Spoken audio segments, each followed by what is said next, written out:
నమస్కారం సార్. నమస్కారం అండి. వైజాగ్ తరలకుండా రాజధాని మీ అమరావతి జేఏసీ అయినా పూర్తి స్థాయిలో ప్రయత్నం చేసి మా అమరావతి ఫార్మర్స్ జేఏసీ ఉందండి. ఇక్కడ మేమందరం కూడా ఎకరానికి ఇంత అని చెప్పి డబ్బులు కలెక్ట్ చేసుకొని ఒక సొసైటీ ఉంది. గత ప్రభుత్వం ఉన్నప్పుడే మేము రైతులకి అవసరాలు ఉంటాయి, ప్రభుత్వం వేరు పార్టీ వేరు, రైతుల అవసరాలు వేరుగా ఉంటాయి. మనం ఏ ప్రభుత్వంతో అయినా రైతులుగానే ఆలోచించి మాట్లాడాలనే ఉద్దేశంతో తెలుగుదేశం ప్రభుత్వంలో కూడా ఉన్నటువంటి ఇబ్బందులన్నిటిని కూడా రెక్టిఫై చేసుకోవడానికి మేము ఒక సొసైటీని ఏర్పాటు చేసుకున్నాం. ఆ సొసైటీ ప్లాట్ఫామ్ మీద ఇంచే నేషనల్ గ్రీన్ ట్రిబ్యునల్లో మేము ఫైట్ చేసాం. మీరు ఒక చిన్న అప్పుడు కూడా అండి ఎందుకు ఫైట్ చేయాల్సి వచ్చిందంటే అండి, ఆ రోజు 1% రైతులు ఇక్కడ భూమి ఇవ్వలేదు, వాళ్ళు నేషనల్ గ్రీన్ ట్రిబ్యునల్కి వెళ్ళారు. మన ఇప్పుడు వచ్చిన ప్రభుత్వం కూడా పద్దాక విమర్శిస్తుంటది, ఏం చేసావా నీకు 2014లో అధికారం ఇచ్చాం, 5 ఏళ్ళు నువ్వేం కట్టలేదు, ఇటుక పెట్టలేదు, అది పెట్టలేదు, ఇది పెట్టలేదు అంట. 2014లో అధికారంలోకి వస్తే ఈ విషయంలో తెలుగుదేశం పార్టీ కూడా కొంచెం ఫెయిల్ అయిందనే చెప్పాలి. జరిగిన విషయాలు తెలియజేయటంలో, ఏది వాళ్ళు చేసిన పనులు తెలియజేయటంలో ఎట్లా ఫెయిల్ అయిందో, అదేవిధంగా జరిగిన పనుల విషయంలో ఎట్లా ఫెయిల్ అయిందో రాష్ట్ర వ్యాప్తంగా ఇక్కడ కూడా జరిగిన విషయాలని అందరి దృష్టికి తీసుకెళ్లటంలో కొద్దిగా లోపం అయితే ఉంది. ఆ లోపం ఏంటంటే 2014లో ప్రభుత్వం అధికారంలోకి వచ్చింది. 2015 డిసెంబర్ నవంబర్ కాలంలో ఇక్కడ రాజధాని గురించి మొదలుపెట్టారు. 53,000 ఎకరాలు సేకరించాలి, అది 3 నెలలు పట్టింది. అది అయిపోయిన తర్వాత ప్లానింగ్, ఇంత పెద్దది సింగపూర్ వాళ్ళు ఫ్రీగా చేస్తామని వచ్చారు. ఈ ప్లానింగ్ చేయాలి, రైతులను సంతృప్తిపరచాలి, అదేవిధంగా రైతు కూలీలను సంతృప్తిపరచాలి. ఇవన్నీ ఒక పక్కన జరుగుతుంటే ఇంకోవైపున కొంతమంది వైఎస్ఆర్సీపీ యొక్క దుష్ట శక్తులు ఈ 1% ఉన్న రైతులు వెనక ఉండి నేషనల్ గ్రీన్ ట్రిబ్యునల్లో ఇది అనుకూలం కాదు ఈ ప్రాంతం అని చెప్పి కేసు వేయించి స్టే తీసుకొచ్చారు. ఇక్కడ ఎటువంటి పర్మనెంట్ స్ట్రక్చర్ని మా అనుమతి లేకుండా కట్టడానికి వీలు లేదు అంటే మీరు అర్థం చేసుకోండి. అంటే ఎటువంటి కట్టడం అనుమతి లేకుండా కట్టడానికి వీల్లేదు. అప్పుడు తెర మీదకి వచ్చిందే తాత్కాలిక సచివాలయం, తాత్కాలిక హైకోర్టు అనే వర్డ్స్ అందుకొచ్చినాయి. ఓకే ఓకే, దాని తర్వాత వచ్చినాయా అవి రెండు? అవునండి, ఆ వర్డ్ని అడ్డం పెట్టుకొని మీరు తాత్కాలిక రాజధాని కట్టారంటారు, తాత్కాలిక హైకోర్టు అంటారు. అది తాత్కాలిక హైకోర్టు కాదండి. ఇప్పుడు నడుస్తున్న హైకోర్టు బ్రహ్మాండమైన బిల్డింగు, సుమారుగా 20 కోట్లు 30 కోట్లు లోన్ నడిపించవచ్చు జడ్జిలుండి, బ్రహ్మాండంగా సెషన్స్ నడిపించవచ్చు, బ్రహ్మాండంగా ఏసీ సెంట్రలైజ్ చేసి సూపర్గా ఉంటుంది, 5 స్టార్ హోటల్ ఉన్నట్టు ఉంటుంది హైకోర్టు లోనికి వెళ్తే. ఇది పూర్తి కాలం ఒక మన సూచికగా ఆంధ్రప్రదేశ్ చిహ్నంగా ఉండటానికి వీలయ్యేటటువంటి హైకోర్టును నిర్మించే సమయంలో అది నిర్మాణం అయ్యేలోపు ఇది వాడుకుంటే ఇది దానిలో షిఫ్ట్ అయితే దీన్ని అమరావతి సిటీ కోర్టుగా మార్చాలనేటటువంటి ఉద్దేశం. అదే రోజు ఆ విషయం స్పష్టంగా తెలియజేసి దానిలో హైకోర్టు తాత్కాలికంగా పెట్టి ఆ రోజు వచ్చిన సుప్రీంకోర్టు జడ్జి చేత దీనికి శంకుస్థాపన చేయించి దరిదాపుగా బేస్ మట్టం అంటే గ్రౌండ్లో నుంచి 40-50 ఫీట్ నుంచి తీసుకొచ్చి గ్రౌండ్ లెవెల్ వరకు హైకోర్టుని, పర్మనెంట్ హైకోర్టుని కూడా తీసుకొచ్చారు. 5 టవర్స్, సెక్రటరీ టవర్స్ను కూడా గ్రౌండ్ లెవెల్కి తీసుకొచ్చారు. 60-70 అడుగుల లోతు నుంచి రాక్ ఫౌండేషన్ వేశారు. 5 టవర్స్ తీసుకొచ్చారు, అవి కూడా తీసుకొచ్చారు. మరి అసెంబ్లీలో ఉండేటటువంటి ఎంప్లాయీస్ మొత్తానికి మరి డ్రైవర్ కాడి నుంచి క్లర్క్ కాడి నుంచి అన్ని రకాల ఉద్యోగస్తులకి మరి క్వార్టర్స్ నిర్మించారు. అవి దరిదాపుగా 90% పూర్తయినాయి. ఐఏఎస్లు ఐపీఎస్ల క్వార్టర్స్ 90% పూర్తయినాయి. ఎమ్మెల్యేలు ఎమ్మెల్సీలకు ఇచ్చేటువంటి భవనాలు మరి 100%లో 98% పూర్తయి వాటిలో ఫర్నిచర్ కూడా పెట్టారు. అప్పుడే ఫర్నిచర్ పెట్టారు. విట్ కాలేజీ రన్నింగ్లో ఉంది. ఇప్పుడు 4-5 బ్యాచ్లు బయటకు వచ్చినాయి. ఎస్ఆర్ఎం 4-5 బ్యాచ్లు బయటకు వచ్చినాయి. అమృత 2 బ్యాచ్లు బయటకు వచ్చినాయి. అదేవిధంగా NID, national institute of design పూర్తయి ఉంది. ఇట్లా అన్నీ ఇక్కడ కార్యకలాపాలు. వైజాగ్ తరలకుండా అయితే మాత్రం మీరు కేసులు వేశారు? ఏటమే హైకోర్టులో బ్రహ్మాండమైన తీర్పు వచ్చింది. ఫార్మర్స్ చేసేసారు. మీరు ఇందాక ఇంకో క్వశ్చన్ కూడా చేశారు, మీరేనా అని అంటే మేము మాతో పాటు రాష్ట్రంలో ఉన్నటువంటి అనేకమైనటువంటి వ్యక్తులు, సంస్థలు సహాయ సహకారాలు, అదేవిధంగా ఎన్ఆర్ఐల యొక్క సహాయ సహకారాలు, మరి ముఖ్యంగా సుజనా చౌదరి గారి యొక్క కోఆర్డినేషన్తో ఈ కేసులన్నీ కూడా మేము ముందుకు తీసుకెళ్ళటం జరిగింది. హైకోర్టులో బ్రహ్మాండమైనటువంటి విజయం సాధించడం జరిగింది. దాన్ని సుప్రీంకోర్టుకి ప్రభుత్వం వెళ్ళినా కూడా ప్రభుత్వానికి సుప్రీంకోర్టు స్టే ఇవ్వలేదు హైకోర్టు మీద ఉన్నటువంటి తీర్పు మీద సుప్రీంకోర్టు స్టే ఇవ్వలేదు అంటే హైకోర్టు ఇచ్చిన యొక్క తీర్పు అమల్లో ఉన్నది. కానీ జగన్మోహన్ రెడ్డి గారు ఎన్నికల్లో గెలిచిన తర్వాత అక్కడే ప్రమాణ స్వీకారం లేదంటే అక్కడి నుంచి పరిపాలన మొదలు పెడతా అంటున్నారు. అంటే జగన్మోహన్ రెడ్డి గారు నమ్మి మీ రైతులంతా మోసపోయారా, లేదంటే అనుకున్నారు కదా ఆయన మళ్ళీ ఏదో కొనసాగిస్తారని? ఎప్పుడైతే వెనక్కి తీసుకున్నారో ఆయన ఒక అడుగు ప్రజలందరినీ దృష్టిలో పెట్టుకొని వెనక్కి వేశారని అనుకున్నారు. కానీ అదే చట్టంలో కింద మళ్ళా సరి చేసుకొని మళ్ళా మేము ముందుకు వస్తామని చెప్పి చిన్న ఒక లైన్ చెప్పాడు ఆయన, 3 రాజధానులు కాదు అని చెప్పి అప్పుడు ఏదో చెప్పుకొచ్చారు. మళ్ళా అది రాశారు. కాబట్టి అసలు ఈయన్ని నమ్మి మోసపోయే పరిస్థితుల్లో ఈ ప్రాంతంలో ప్రజలు లేరు, రాష్ట్రంలో ప్రజలు కూడా లేరు. మరి ఈసారి ఎవరికి అవకాశం ఇస్తారు? ఇక్కడ తప్పనిసరిగా ఇక్కడే కాదు రాష్ట్రంలో కేంద్రంలో ఎన్డీఏ ప్రభుత్వం ఏర్పాటు అవటం తథ్యం. అమరావతి ఇక్కడ మళ్ళా కూడా గత వైభవాన్ని సంతరించుకోవటం తథ్యం. అదేవిధంగా దానికి అవసరమైన సహాయ సహకారాలు ఈసారి మరి భారతీయ జనతా పార్టీ కూడా పూర్తి స్థాయిలో అందించిద్దని నమ్మకంతో మరి ఈ తెలుగు ప్రజలందరూ కూడా ఎదురు చూస్తున్నారు. ఆ మాట నిలబెట్టుకోవాల్సిన అవసరం మరి ముఖ్యంగా నరేంద్ర మోడీ గారి చేతుల మీదుగా శంకుస్థాపన జరిగినటువంటి మొదటి రాజధాని అమరావతి. ఈ భారతదేశంలో రాజధాని శంకుస్థాపన మోడీ గారు ఎక్కడా చేయలేదు. ఇక్కడ వచ్చిన ఒక సువర్ణ అవకాశం, మోడీ గారికి అవకాశం వచ్చింది, మనకే ఆ అదృష్టం కలిగింది. ఆ అదృష్టాన్ని మనకు పరిపూర్ణం చేయాలని, ఆ అవకాశాన్ని పరిపూర్ణంగా పూర్తి చేసి నరేంద్ర మోడీ గారు ఈ ప్రాంత ప్రజలు ఈ రాష్ట్ర ప్రజల యొక్క మనసుల్లో దీర్ఘకాలంగా ఉండాలని కూడా మేము భావిస్తూ ఉన్నాం.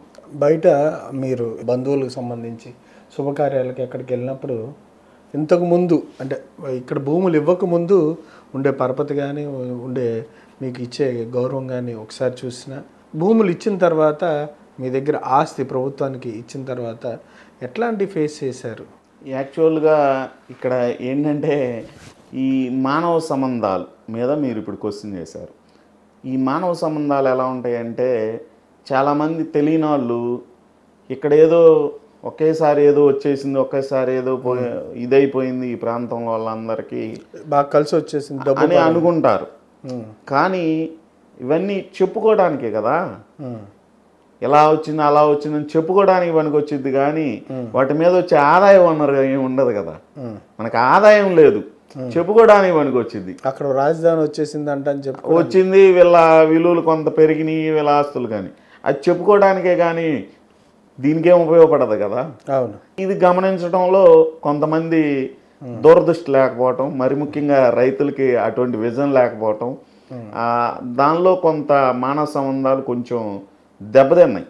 ఆ రాజధాని వచ్చిన టైంలో కొంచెం కొద్దిమంది, అందరూ కాదు కొద్దిమంది ఇవాళ మీ పరిస్థితి చూసి చాలా మంది అదే వాళ్ళు దీనిలో యొక్క లోతుని, దీనిలో ఉన్నటువంటి ఇబ్బందుని ఒకసారి పొలం ఇవ్వటం ప్రభుత్వానికి అని అంటే దానివల్ల జరిగే నష్టాన్ని, దానివల్ల వచ్చే ఇబ్బందుల్ని, ఈ ఫేస్ చేసిన విధానాన్ని, పోలీసులతో మేము పోరాడిన విధానం అంటే మాకు పోలీసులతో వ్యక్తిగతమైనటువంటి ద్వేషాలు లేవు.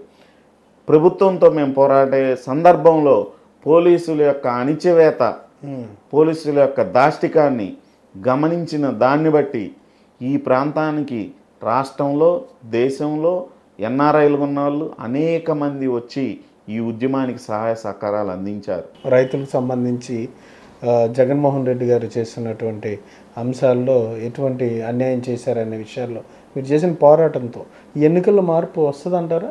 100కి 100% ఎన్నికల్లో మేము చేసిన పోరాటం కూడా మరి ముఖ్యంగా రాజకీయ పార్టీలన్నీ స్తబ్దతగా ఉన్న తరుణంలో ఈ ప్రాంతంలో ఉన్నటువంటి మహిళలు కానీ రైతులు కానీ రైతు కూలీలందరూ మీరు గుర్తు తెచ్చుకోవాలి, మీరు గమనించండి.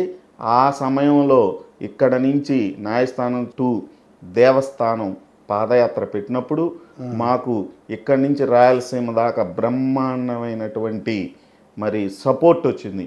అదేవిధంగా మాకు ఆర్థిక వనరులు ఇబ్బందిగా ఉంటే వారే వచ్చి వారంతటా స్వయంగా వచ్చి 100 రూపాయలు 10 రూపాయలు 20 రూపాయలు పబ్లిక్ మరి వారే వచ్చి మాకేంటంటే ఇక్కడ ఒక విషయం గమనించాలి, వాళ్ళు రావడంతో పాటు వాళ్ళ పార్టిసిపేషన్తో పాటు ఆర్థికంగా కూడా భోజనాలు పెట్టడం, మమ్మల్ని ఆదరించడం, మమ్మల్ని చాలా గౌరవంగా చూసుకోవటం, మాకు వాళ్ళ యొక్క ఇచ్చిన గౌరవానికి మేమందరం జీవితకాలం రుణపడి ఉండాలి. బాధ అనిపించలేదు అంటే అరే మా భూములు ఇచ్చాము రాజధాని నిర్మాణానికి, రాష్ట్రం ఏమో విడిపోయి వచ్చింది, ఇన్ని వేల ఎకరాలు ఇచ్చాము, కానీ వాళ్ళ మా రైతుల దుస్థితి వాళ్ళ రోడ్ల పాలైంది, న్యాయం కోసం తిరుగుతున్నాం, రోడ్డు మీద పడుకున్నారు. రోడ్డు మీద పడుకున్నారు కదా, రోడ్డు మీద పడుకోవడం కాదండి, మన నెల్లూరు జిల్లాలో వర్షాలు కూడా పడినాయి అప్పుడు. ఆ నెల్లూరు జిల్లాలో ఒక నియోజకవర్గం వెళ్ళామండి. ఆయన సోమిరెడ్డి చంద్రశేఖర్ రెడ్డి గారు తెలుగుదేశం పార్టీ తరఫున మినిస్టర్ గారు ఆయన కాన్స్టిట్యున్సీ ఉంది. ఆ కాన్స్టిట్యున్సీలో మేము భోజనాలు ఏర్పాటు చేసుకోవడానికి టెంట్ వేసి వండుకున్నంటే అన్ని చల్లా చెదురు చేశారు, వండుకోనివ్వలేదు. మేము కోటమిరెడ్డి శ్రీధర్ రెడ్డి గారు పరామర్శించడానికి వచ్చారు. అదే టైంలో వరదలు, అక్కడ ఒక బీసీలకు సంబంధించిన పద్మశాలీలకు సంబంధించినటువంటి ఒక చిన్న కళ్యాణ మండపం వారు ఇస్తే దయతలిచి అక్కడే వండుకొని అక్కడి నుంచి ఆటోలో తీసుకెళ్తే మేము ఎటువంటి ప్లేస్ను కూడా మాకు ఇస్తే మిమ్మల్ని తర్వాత ఊరుకోమని చెప్పి వాళ్ళు దౌర్జన్యానికి దిగితే వైఎస్ఆర్సీపీలో ఉన్నటువంటి నాయకులు మేము రోడ్డు మీద నడి రోడ్డు మీద కూర్చొని, పాదయాత్రలో నడి రోడ్డు మీద కూర్చొని, వర్షం పడినా నడి రోడ్డు మీద బురదలో కూర్చొని భోంచేయాల్సిన పరిస్థితి ఆ రోజు మా మహిళలకి మాకు ఏర్పడింది.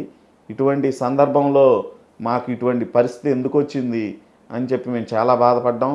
మేము కూడా ఎవరిని నిందించలేదా ఇప్పుడు ఆ టైంలో చంద్రబాబు నాయుడు గారినా, లేదంటే అసలు ఈ రాష్ట్రాని కోసం ప్రగతి కోసం అని మీరు ముందుకు వస్తే మీ మనసుకి ఏమనిపించలేదా, నిందించలేదా? మాకేంటంటే ఒకటే అండి, మాకు దీంట్లో చట్టబద్ధత మాకు చాలా గట్టిగా ఉంది, స్ట్రాంగ్ ఎవిడెన్స్ ఉన్నాయి. మేము ఎప్పుడు కూడా మాకు వచ్చే లాభం కోసం పోరాడినట్టయితే మాకు కొన్ని లక్షల రూపాయలు, కోట్ల రూపాయలు చెల్లించాలి ఈ ప్రభుత్వం ఇక్కడి నుంచి బయటకు వెళ్ళాలంటే. మేము ఎప్పుడు కూడా దానికోసం పోరాడలేదు. మనం ఇచ్చిన యొక్క పర్పస్, మనం ఇచ్చిన యొక్క ఉద్దేశం, మనం ఇచ్చినటువంటి లక్ష్యం, వీటి కోసమే పోరాడాం.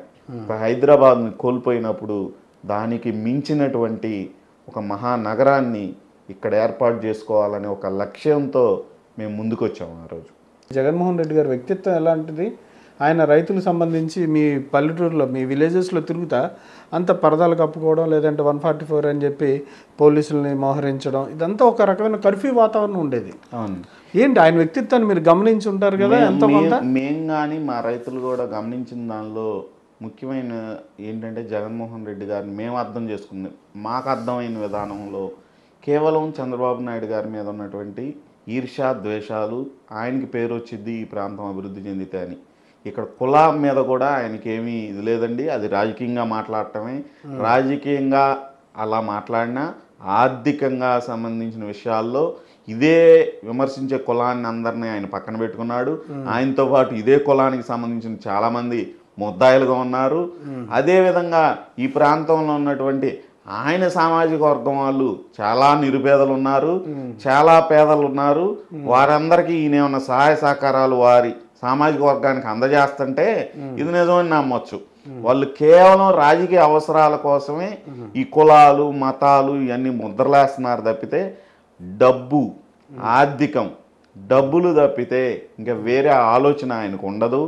మాకు అర్థమైన దానిలో ఆయన ఆలోచన అది, పేరు, ఈర్ష్య రాకూడదు, ఎవరికి ఇటువంటి రాకూడదు. ఇంకొకటి, అంతా మనమే ఉండాలి, మన పక్కన వాళ్ళు కూడా ఎవరు బలపడకూడదు, ఎదుటోళ్ళు బలపడకూడదు అనేది ఒక రకమైన ఆలోచన, మన పక్కన వాళ్ళు కూడా బలపడకూడదు అనేది ఇంకా ఘోరమైన ఆలోచన.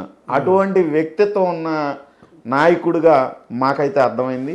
రాజశేఖర రెడ్డిలో లేనిది ఈయనలో ఉన్న ప్రత్యేకత అదే అనేది మాకైతే ఈ ప్రాంతంలో ఉన్న రైతులుగా, ఒక సామాన్య రైతులుగా మాకైతే అర్థమైంది. అంటే 3 రాజధానుల అంశం కరెక్ట్ కాదా? అసలు అభివృద్ధి అన్ని ప్రాంతాలకు విస్తరించాలి తప్పితే రాజధాని 3 ప్రాంతాల్లో పెట్టినందువల్ల అభివృద్ధి రాష్ట్రం చెందదు.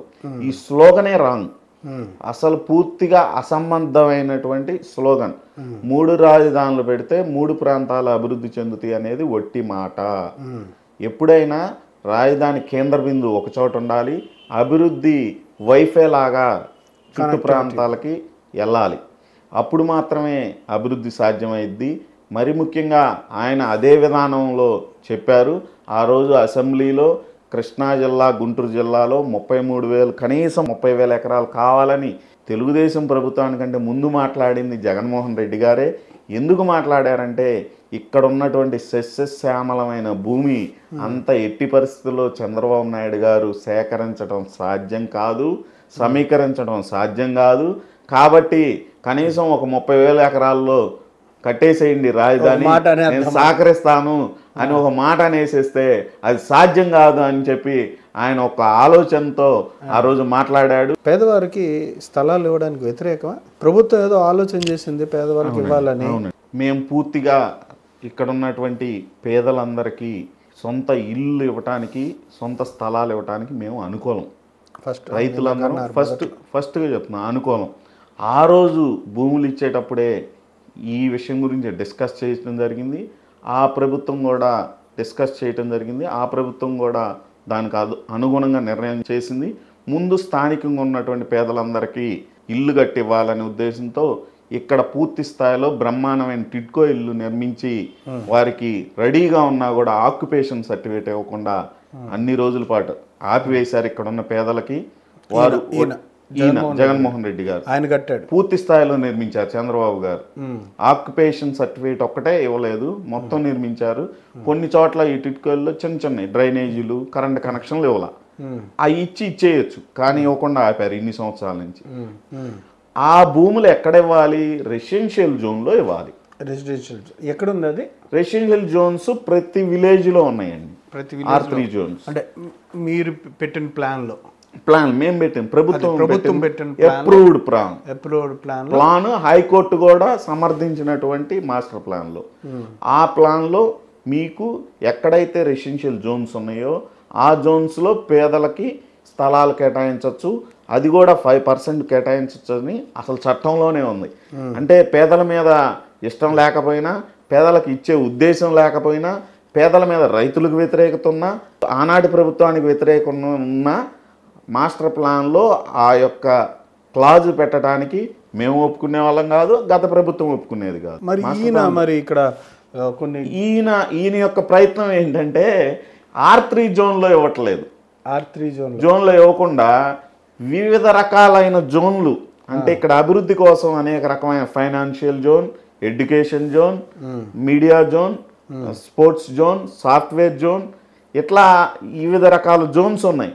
ఈ జోన్స్ని డివియేషన్ చేసి అన్ని జోన్స్లోకి వెళ్ళి ఏలు పెట్టి గెలికేసి ఆ జోన్లో చోట, ఈ జోన్లో చోట ఇవ్వటం మొదలుపెట్టారు. అంటే ప్లాన్ని పూర్తి టోటల్గా మాస్టర్ ప్లాన్ని డిస్టర్బ్ చేయటం, ఎవరు వచ్చినా భవిష్యత్తులో దీన్ని సరిదిద్దుకోలేనటువంటి వ్యవహారాన్ని చేయాలనే దురుద్దేశంతో పేదలను అడ్డం పెట్టుకొని ఈ జగన్ నాటకానికి ఆయన తెరదీశాడు. కాబట్టే మేము దాని మీద పోరాటం చేసి చాలా మందికి ఇచ్చారండి.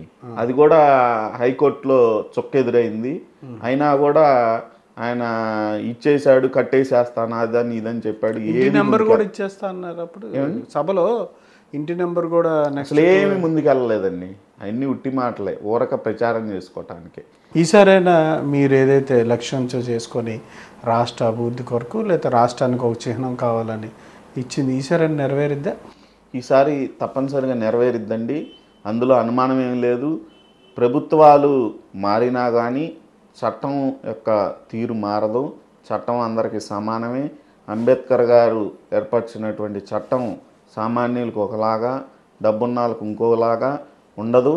డబ్బున్న వాళ్ళకి కొన్ని రోజుల పాటు అవకాశాలు, దానిలో ఉన్న లూప్ హోల్స్ని ఏమన్నా ఉపయోగించుకొని కొన్ని రోజుల పాటు సాగదీయటానికి ఏమన్నా పనికొచ్చిద్దేమో కానీ అంతిమంగా డబ్బున్నంత మాత్రాన వారికి అనుకూలమైన అవకాశాలు రావు ఈ దేశంలో. అదేవిధంగా ఇక్కడ కూడా సాధ్యమైద్ది. అదేవిధంగా అమరావతిలో ఉన్న రాజధాని ప్రాంతంలో ఉన్నటువంటి మహిళలు, రైతు కూలీలు అందరూ కూడా మీడియా ద్వారా రాష్ట్ర వ్యాప్తంగా అందరికీ విజ్ఞప్తి చేస్తూ ఉన్నాం కూడా. ఈసారి తప్పనిసరిగా మరి ముఖ్యంగా ఈ ప్రాంతమే కాకుండా రాష్ట్రం అభివృద్ధి చెందాలంటే, ఈ రాష్ట్రం మళ్ళా దేశంలో నిలబడాలంటే, ఈ రాష్ట్రం మరి తెలుగువారి గర్వకారణంగా ఉండాలంటే మరి ముఖ్యంగా ఎన్డీఏ ప్రభుత్వం ఇక్కడ రావాలని, మరి చంద్రబాబు గారు ముఖ్యమంత్రి అవ్వాలని మేము సోషల్ మీడియాలో, అన్ని మీడియాల ద్వారా ప్రచారం చేస్తున్నాం. మరి ముఖ్యంగా మాకు అందుబాటులో ఉన్న నియోజకవర్గాలన్నిటికి కూడా మేమందరం వెళ్ళి డోర్ టు డోర్ క్యాంపెయిన్ చేస్తున్నాం. అన్ని నియోజకవర్గాలు అన్ని మాకు అందుబాటులో ఉన్న నియోజకవర్గాలు, పార్టీతో సంబంధం లేదు. అక్కడ బీజేపీ పోటీ చేస్తుందా, జనసేన పోటీ చేస్తుందా, తెలుగుదేశం పోటీ చేస్తుందా అనే దాంతో సంబంధం లేకుండా, కానీ ఎన్డీఏ కూటమి అధికారంలోకి రావాలి. ఎన్డీఏ కూటమి అధికారంలోకి వస్తే మాత్రమే ఈ రాష్ట్రం బాగుపడిద్ది, ఈ అమరావతి అభివృద్ధి చెందిద్ది. డబ్బులు ఇచ్చారండి గవర్నమెంట్ ఈ 4 సంవత్సరాలు? మీకు ఏదో హామీలు ఉన్నట్టున్నాయి కదా, రైతులకి ఇంత కౌలు డబ్బులు ఇవ్వలేదండి. మాకు ప్రభుత్వం మారినాక మాకు కౌలు ఎప్పుడు ఇవ్వాలన్నా మేము వెళ్ళి ఉద్యమాలు చేయాలి, సిఆర్డీ ఆఫీస్ ముట్టడి చేయాలి. అట్లా చేసినా కూడా ఇచ్చేవాళ్ళు కాదు. కోర్టుకు వెళ్ళే వాళ్ళం, కోర్టుకు వెళ్తే ఇచ్చేవాళ్ళు. ఈ సంవత్సరం కౌలు తర్వాత సంవత్సరానికి వచ్చేది. మళ్ళీ 2 సంవత్సరాలు అట్ట కోర్టులకు వెళ్ళి తిరిగితే ఇచ్చారు. 2 సంవత్సరాల నుంచి అయితే కౌలు కూడా ఇవ్వట్లేదు. కోర్టులకు వెళ్ళినా కూడా వాళ్ళు ఏదో ఒక వంకతో వాయిదాలు తీసుకోవటం, అటెండ్ అవ్వకపోవటం, పీపీలు ఇట్లా సాగదేస్తున్నారు. రైతుల పరిస్థితి తీవ్రమైన ఆర్థిక ఇబ్బందులు పడుతున్నారండి. చిన్న సన్నకారు రైతులే కాదు, అందరూ ఇబ్బంది పడుతున్నారు. మరి అమరావతి పెన్షన్ ఇచ్చే వాళ్ళకు కూడా నెల ఇవ్వరు. 2-3 నెలలకు ఒకసారి ఇస్తా ఉంటారు. ఒకవేళ ఇచ్చిన 3-4 నెలలకి పాత 2 నెలలు ఇస్తారు, మిగతా ఆపుతారు. ఇక్కడ అంతే చేసుకుంటూ వచ్చారు. ఇప్పటికీ అంతే ఉంది. ఇంకా 3 నెలలు ఇవ్వాల్సినవి ఉన్నాయి. రైతులకు 2 సంవత్సరాల నుంచి కౌలు లేదు. మరి ఎకరం 4 కౌలు వచ్చేది కూడా చాలా తక్కువ. సంవత్సరానికి 50,000 వస్తుంది. వారు కూడా చాలా ఇబ్బంది పడుతున్నారు, అప్పులు పాలయ్యారు. గవర్నమెంట్ రాకపోతే ఇక్కడున్న ఇన్ని వేల ఎకరాలు ఇచ్చిన పరిస్థితి ఏంటి? దీన్ని జనంలోకి తీసుకెళ్తున్నారు, గట్టిగా బలంగా తీసుకెళ్తున్నామండి జనంలోకి. అందుకనే న్యాయ పోరాటం ఒక ఎత్తు అయితే అధికార మార్పిడితోనే ఇది సాధ్యం అని చెప్పి మా జేఏసీ వాళ్ళు కానివ్వండి, మా ప్రాంత మహిళలు, రైతులందరూ కూడా నమ్మాం. కాబట్టే మేము అన్ని పార్టీల వాళ్ళం, పార్టీలకు అతీతంగా ఎన్డీఏని ఎందుకు బలపరుస్తున్నామంటే ఇది నమ్మాం కాబట్టే. తెలుగుదేశం మేనిఫెస్టోలో ఏమైనా మీ రైతులకు సంబంధించి ఏమైనా ఎక్స్టెన్షన్ దొరికిద్దా? తెలుగుదేశం మేనిఫెస్టోలో ఎక్స్టెన్షన్ ఏమి పార్టీలో పెట్టలేదు. కానీ చంద్రబాబు నాయుడు గారు అమరావతి ప్రాంతం రాజధాని ఇక్కడే ఉంటుంది, ఇక్కడ నుంచి అంగుళం కదిలించలేరని పూర్తి హామీతో పాటు తెలుగుదేశం పార్టీ, చంద్రబాబు నాయుడు గారి ప్రభుత్వం ఏర్పాటు చేసినటువంటి రాజధాని. ఆయన ఒకటే చెప్పారు, నాది బాధ్యత అమరావతి అని. మేము పూర్తిగా అది నమ్ముతున్నాం కాబట్టి ప్రత్యేకంగా మేనిఫెస్టోలో పెట్టాల్సిన అవసరం లేదు. అంతకుముందు కూడా మేనిఫెస్టోలో ఏం పెట్టలేదు. పెట్టకపోయినా అన్నీ సాధ్యమైనవి. ప్రభుత్వం అనేది సానుకూలమైన ప్రభుత్వం వస్తే మేము కూడా సానుకూలంగా స్పందించే వాళ్ళం కాబట్టి మేము కూడా కొన్ని సర్దుబాట్లు చేసుకుంటాం. కొన్ని మేము కూడా అన్నీ కావాలని అడగము. వైఎస్ఆర్సీపీకి ఎందుకు ఓటేయకూడదు? వాళ్ళు ఇస్తున్న సంక్షేమానికి సంబంధించి అభివృద్ధి, గ్రామాల్లో సచివాలయాలు కానీ, వాలంటీర్ల వ్యవస్థ కానీ ఇవన్నీ కూడా మేము బాగానే చేసాము. సంక్షేమం ప్రజలందరికీ అందించాం. ప్రతి కుటుంబానికి 1,00,000 పైచిలుకు రూపాయలు డీబీటీ పద్ధతి ద్వారా లబ్ధి చేకూర్చుంటున్నారు. వాళ్ళకి ఎందుకు ఓటేయకూడదు? తెలుగుదేశానికి, ఎన్డీఏకి ఎందుకు ఓటేయాలి? సంక్షేమ పథకాలకి ఆద్యం అంతం మొత్తం మేమే, పేటెంట్ హక్కు మాదే అని చెప్పి వైఎస్ఆర్సీపీ పార్టీ చెప్పుకుంటుంది. దాని యొక్క ట్రాప్లో మిగతా రాజకీయ పార్టీలు కూడా కొంచెం పని అని చెప్పి నాకు మొదట్లో అనుమానం ఉండేది. ఏంటండి సంక్షేమం అంటారు, సంక్షేమం ఒకటే కాదు, రాష్ట్రానికి 2 కళ్ళు లాంటి, ఒకటి సంక్షేమం ఒకటి అభివృద్ధి అంటారు. ఇది నిజమే, సంక్షేమం అభివృద్ధి 2 కళ్ళు లాంటివి రాష్ట్రానికి. కానీ గుర్తుంచుకోవాల్సిన విషయం ఏంటంటే ఈ సంక్షేమం ఏమి జగన్మోహన్ రెడ్డి గారు మొదలుపెట్టల. ఈ సంక్షేమ పథకాలని జగన్మోహన్ రెడ్డి గారు ఏమి ఇవ్వటల్లా పూర్తిస్తారు. ఇవి గత ప్రభుత్వంలో ఎన్టీ రామారావు గారు ఆద్యులు. కిలో 2 రూపాయల బియ్యం కానీ, పక్కా గృహ నిర్మాణం కానీ, అనేక రకమైన బట్ట, కూడు, నీడ ఇవన్నీ కూడా అనేక రకమైన సంక్షేమ పథకాలని మొదలుపెట్టింది, పూర్తి చేసింది తెలుగుదేశం పార్టీ. దానికి ఆద్యులు మన నందమూరి తారక రామారావు గారు. దాన్ని కొనసాగించినటువంటి వ్యక్తి చంద్రబాబు నాయుడు గారు. అనేకమైన పథకాలని తీసుకురావటంలో తెలుగుదేశం ప్రభుత్వం ముందున్నది. తీసుకొచ్చిన పథకాలని ప్రచారం చేసుకోవటంలో వెనకబట్టడంలో భాగంగానే గతంలో ఓడిపోవటం జరిగింది. ఇప్పుడు తీసుకొచ్చిన పథకాలు ఏవి కూడా జగన్మోహన్ రెడ్డి గారు తీసుకొచ్చింది ఒక్కటి కూడా కొత్త పథకం లేదు. ఒక్క అమ్మ ఒడి అనే పథకం తప్పితే. ఈ అమ్మ ఒడిని కూడా 5 సంవత్సరాల్లో 1 సంవత్సరం ఎగ్గొట్టాడు. ఇచ్చిన వాటిల్లో సగం లేపేస్తున్నారు. పూర్తి స్థాయిలో అందరికీ ఇవ్వట్లేదు. ఇటువంటి అనేక లోపభూయిష్టమైనటువంటి పథకం లాగా తయారు చేశారు. ఇది తప్పితే మిగతా అన్ని పేరు మార్పులు, చేర్పులు, కూర్పులు, అంటే మరి కటింగ్లు. సచివాలయ నిర్మాణాలు, సచివాలయ ఉద్యోగస్తులు, వాలంటీర్లు, మరి దీని గురించి ఏమంటారు? వాలంటీర్ వ్యవస్థ ఏర్పాటు చేశారండి. చంద్రబాబు నాయుడు గారు కూడా వాలంటీర్ వ్యవస్థకి అనుకూలంగా అని చెప్పారు. వారికి చాలా తక్కువ జీతం ఇచ్చి, ఆ జీతం సరిపోదు పని చేయడానికి, వేరే పని చేసుకోవడానికి కుదరదు. దానివల్ల ఆ వాలంటీర్లు వేరే రకమైనటువంటి యాక్టివిటీస్కి వెళ్ళే అవకాశం ఉంది, వెళ్ళారు కూడా. అటువంటి యాక్టివిటీస్కి వెళ్లకుండా వాళ్ళకి సంతృప్తికరమైన జీతం ఇచ్చి ఈ వ్యవస్థని ముందుకు నడుపుతామని చెప్తా ఉన్నారు చంద్రబాబు నాయుడు గారు. అదేవిధంగా సచివాలయ వ్యవస్థ తెచ్చి పంచాయతీ వ్యవస్థని నిర్వీర్యం చేశారు. పంచాయతీరాజు, మండల స్థాయి వ్యవస్థని నిర్వీర్యం చేశారు. ఈ వ్యవస్థల్ని పంచాయతీ వ్యవస్థతో కలిపేసి, మొత్తం కలిపి ఒక వ్యవస్థని ఇంకా స్ట్రెంగ్త్ చేసి, ఇప్పుడు పంచాయతీలోనే ఈ సచివాలయానికి సంబంధించిన స్టాఫ్ అందరు ఉన్నారనుకోండి, అవి ఇవి రెండు కూడా సమగ్రంగా ముందుకెళ్తాయి కదా. ఇదొక డివిజన్, అదొక డివిజన్, ఇట్లా అయినాయి కదా. దీనివల్ల ఎక్కడికి దేనికి వెళ్ళాలి, ఎక్కడికి ఏది వెళ్ళాలని ఒక కమ్యూనికేషన్ గ్యాప్ రావటం. ఇప్పుడు ఒక వ్యవస్థ తీసుకొచ్చినప్పుడు వాటిని రేపు మెర్జ్ చేసి వాటన్నిటిని ముందుకు తీసుకెళ్తారు. ఏవి కూడా ఒకసారి వచ్చిన తర్వాత తీసేయరు. ఆరోగ్యశ్రీ పెట్టారు, తీసేశారు, ఇంకా పెంచారు చంద్రబాబు గారు వచ్చినాక.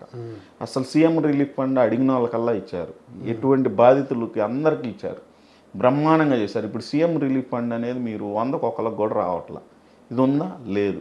అంబేద్కర్ గారికి విదేశీ విద్య అని అంబేద్కర్ గారి పేరు మీద, మహానుభావుడి పేరు మీద పెడితే తీసేసి జగనన్న విదేశీ విద్య పెట్టారు. అది కూడా అనేకమైన రూల్స్ పెట్టారు. దులాన పథకం చంద్రబాబు నాయుడు గారు పెడితే దానిలో 100 రూల్స్ పెట్టి అర్హులు లేకుండా చేస్తున్నారు.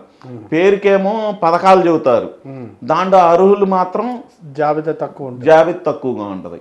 ఒకే పథకాన్ని అనేక సార్లు రిలీజ్ చేస్తా పేపర్ యాడ్లు ఇచ్చుకుంటారు, ప్రకటనలు చేస్తుంటారు.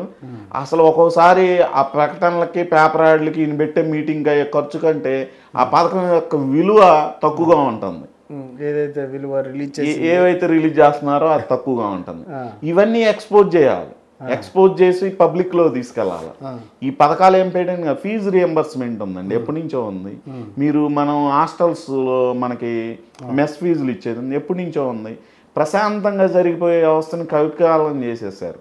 ఇప్పుడు మీరు ఫీజుదే ఉండండి, మనం చదువుకున్నాం, ఆ ఫీజు ఎవరికి ఇవ్వాలి? కాలేజీకి మనం కట్టాలి. ప్రభుత్వమే నేరుగా కట్టింది అనుకోండి, ప్రభుత్వం కాలేజీ చూసుకునేది, మనకు ఇబ్బంది లేదు.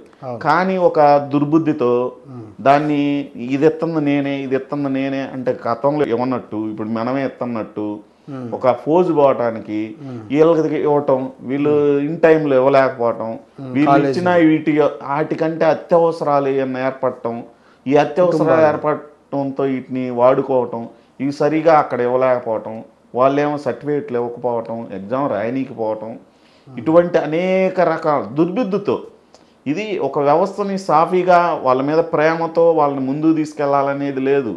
ఇదంతా ఏదో ఆయన భారతీయ సిమెంట్ నుంచి ఎత్తున్నట్టు, లేకపోతే ఆయన సాక్షి పేపర్ నుంచి ఎత్తున్నట్టు, లేకపోతే ఆయన టీవీ నుంచి ఎత్తున్నట్టు, ఆ సండూరు పవర్ ప్లాంట్ నుంచి ఎత్తున్నట్టు చెబుతారు తప్పితే ప్రభుత్వం నుంచి సంపద సృష్టించి ఆ సంపదని 10 మందికి పంచాలనేది కాన్సెప్ట్. ఇది రాజ్యాంగంలోనే అంబేద్కర్ గారే పెట్టారు. అప్పుడు ఇవాళ జగన్మోహన్ రెడ్డి గారు కాదు, రాజ్యాంగంలో అంబేద్కర్ గారు పెడితే అది ఎన్టీ రామారావు గారు అందిపుచ్చుకొని ముందు తీసుకొచ్చారు అప్పట్లో. ఇప్పుడు ఆ ముందు తీసుకొచ్చిన దాన్ని కొనసాగింపే కానీ జగన్మోహన్ రెడ్డి గారు చేస్తుంది. ఆయన ఏం ప్రత్యేకమైన పథకాలు ఏం పెట్టలేదు, వాటినేమి ఇంకా విపరీతంగా పెంచి ముందుకు తీసుకెళ్ళింది ఏమీ లేదు.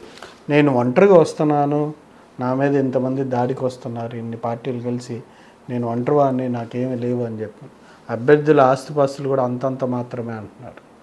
దాన్ని ఎట్లా చూస్తారు? దానికి సంబంధించి ఈ మధ్య జగన్మోహన్ రెడ్డి గారి మీద రాయి దాడి, దాన్ని ఎట్లా చూస్తారు? దీంట్లో తెలుగుదేశానికి ఏమైనా సంబంధం ఉందా? ఈ 2 అంశాల మీద మీరేమంటారు కిరణ్ గారు? ఎప్పుడు కూడా రాజకీయ పోరాటం తప్పితే దాడులు చేసే సంస్కృతి తెలుగుదేశం పార్టీ డిఎన్ఏలోనే లేదు. మీరు తెలుగుదేశం పార్టీ పుట్టిన కాడి నుంచి మీరు గమనించండి, ఎక్కడా కూడా దాడులు చేసే సంస్కృతిని ప్రోత్సహించడం తెలుగుదేశం పార్టీలో మరి నందమూరి తారక రామారావు గారు కానీ, ఆ తర్వాత నారా చంద్రబాబు నాయుడు గారు కానీ, చరిత్ర అంతా మీకు పరిశీలిస్తే మీకే అర్థమైద్ది.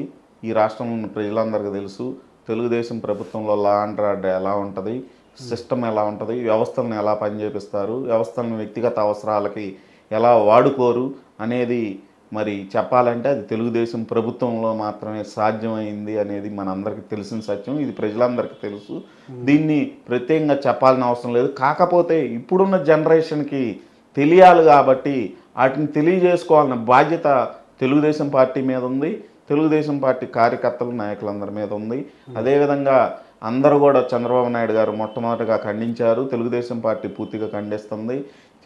ఎప్పుడూ కూడా వ్యక్తిగత దాడులకి తెలుగుదేశం పార్టీ వ్యతిరేకం. మరి ముఖ్యంగా ఎన్నికల సందర్భంలో ఇటువంటి సంఘటనలు అసలు జరగవు. జరిగే విధంగా ఏ పార్టీ కూడా ఆలోచించదు, ఏ నాయకుడు ఆలోచించడు, ఏ అభ్యర్థి కూడా ఆలోచించడు. ప్రత్యేకంగా ఎలాంటి సంఘటనలు జరగకూడదనే కోరుకుంటాయి. కానీ దురదృష్టవశాత్తు మరి ఆయనే వాళ్ళు ప్లాన్డ్గా జరిగిందా అంటే వాళ్ళ చరిత్ర, వాళ్ళ యొక్క గత చరిత్ర, వాళ్ళ పార్టీ యొక్క విధానాలు, ఆ పార్టీ అవలంబిస్తున్నటువంటి వ్యవహారాలు చూసి వాళ్ళంతటి వాళ్ళే ఇవన్నీ చేసుకుంటున్నారని చెప్పి ప్రజలైతే నమ్ముతున్నారు. అది తెలియాల్సి ఉంది. పేద ప్రజలు నా వైపు ఉన్నారు, పేదలకి పెత్తందారులకి యుద్ధం అంటున్నారు. ఎవరు పేదలు, ఎవరు పెత్తందారులు? ఎవరు పేదలు, ఎవరు పెత్తందారులు? మనం ఈ 5 సంవత్సరాలు ఉన్నటువంటి ఈ ప్రభుత్వం నడిపిన విధానం కానీ, ప్రభుత్వం నడిపే విధానంలో జగన్మోహన్ రెడ్డి గారు వ్యవహరించిన తీరు కానీ గమనిస్తే వాళ్ళ మంత్రులను కానీ, వాళ్ళ ఎమ్మెల్యేలను కానీ, వాళ్ళ పార్టీ కార్యకర్తలను కానీ, వాళ్ళ పార్టీ ప్రభుత్వం అంటే ముఖ్యమంత్రి అంటే అందరూ సమానమే ప్రజలందరూ. కానీ ఆయన కనీసం వారి పట్ల, వారి సొంత మనుషుల పట్ల, వారి సొంత ఇంటి మనుషుల పట్ల, మరి మంత్రుల పట్ల, అధికారుల పట్ల ఆయన వ్యవహరించినటువంటి తీరు గమనిస్తే మనందరికీ ఈ రాష్ట్రంలో ఉన్న ప్రజలందరికీ అర్థమైపోయింది పెత్తందారులు ఎవరో, మరి పేదల కోసం ఉండేది ఎవరో అందరికీ అర్థమైద్ది. ఇంట్లో మరి మనం వ్యక్తిగతంగా మాట్లాడకపోయినా ఇంట్లో వారి గురించి కానీ ప్రజలందరికీ అర్థమైపోయింది. ఇంట్లో వారి గురించి కానీ, ఆయన చుట్టుపక్కల ఉన్న వాళ్ళ గురించి కానీ, మరీ ముఖ్యంగా నేను ఒంటరిగా వస్తున్నానని మీరు గమనించాల్సిన విషయం ఏంటంటే, కరప్షన్ అనేది ప్రపంచంలో అన్ని దేశాల్లో కరప్షన్ అనేది కొన్ని స్థాయిల్లో ఉంటుంది. మనందరికీ తెలిసిందే, ఇదేమి బహిరంగ రహస్యం. ఇటువంటి కరప్షన్ని అన్ని ప్రభుత్వాల్లో కొద్దిపాటి ఉంటుంది.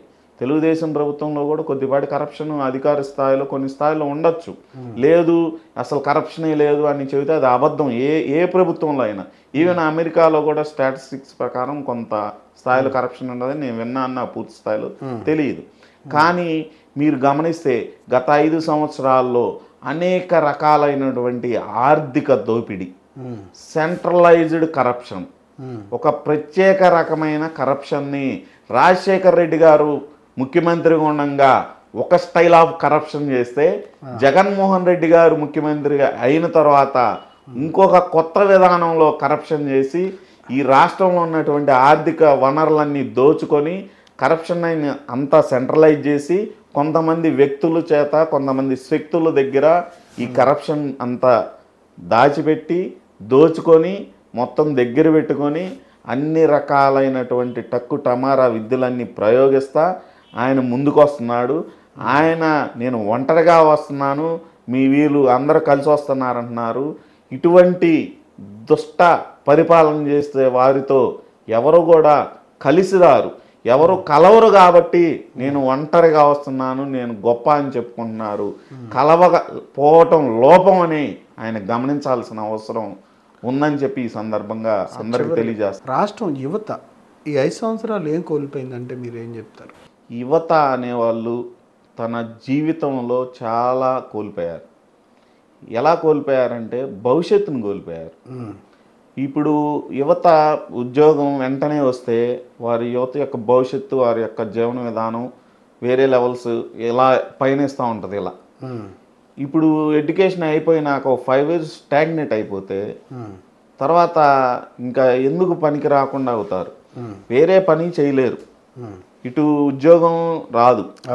ఉద్యోగం లేకపోతే వేరే జీవనోపాధి ఏర్పాటు చేసుకొని ముందుకెళ్ళే అవకాశం ఉండదు.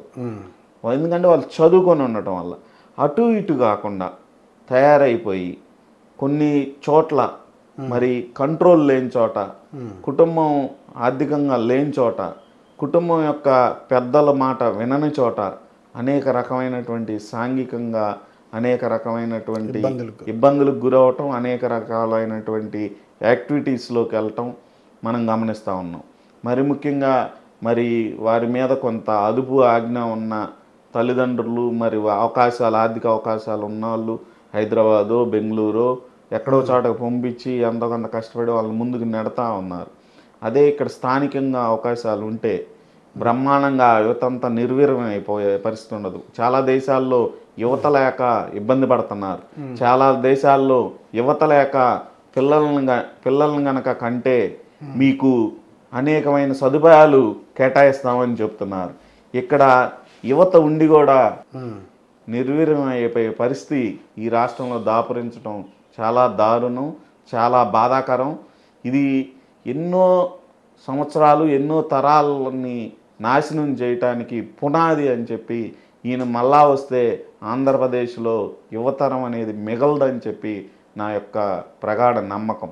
Okay sir, thank you very much. ఇదండి అమరావతి రైతు తెలుగుదేశం పార్టీ నాయకులు జొన్నలగడ్డ కిరణ్ కుమార్ గారి ఆలోచనలు. ప్రధానంగా రైతులకు సంబంధించి రాష్ట్రానికి ఒక చిహ్నంగా రాజధాని ఉండాలనే ఉద్దేశంతో, విశాల దృక్పథంతో, డబ్బు కోసం కాకుండా రాష్ట్ర ప్రజల భవిష్యత్తు కోసం తమ పొలాల్ని అందించి రాష్ట్రానికి మేలు చేయాలనే ఉద్దేశంతో ఈ రాష్ట్ర రాజధానికి భూములు ఇవ్వడం జరిగిందని, కానీ ప్రభుత్వాలు మారినా సరే చట్టాలు పొందుపరిచిని అమలు చేస్తే మాకు ఇబ్బంది ఉండేది కాదని, కానీ రైతులు అందరూ ఇంత ఐకమత్యంగా ఉండి పోరాటం చేసి రాష్ట్ర ప్రజలందరికీ వాళ్ళకి జరిగిన అన్యాయాన్ని తెలియజేశామని, ఈసారి ఎన్నికల్లో ఎన్డీఏ కూటమి వస్తే ఖచ్చితంగా రాజధాని నిర్మాణం పూర్తవుతుందని, యువతకు కావచ్చు లేదంటే ఇక్కడ అపార అవకాశాలతో పాటుగా నిర్మాణాలు కూడా దేశాన్ని ఆకర్షించే విధంగా ఉంటాయని ఆయన నమ్మకం వ్యక్తం చేశారు. అట్లాగే పార్టీలకు సంబంధించి తెలుగుదేశం పార్టీని ఎందుకు ఎంచుకోవాలి, సంక్షేమం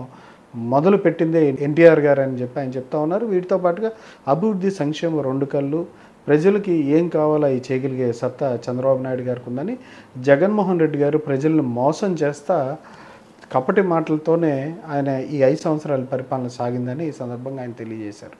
థ్యాంక్ యూ సార్.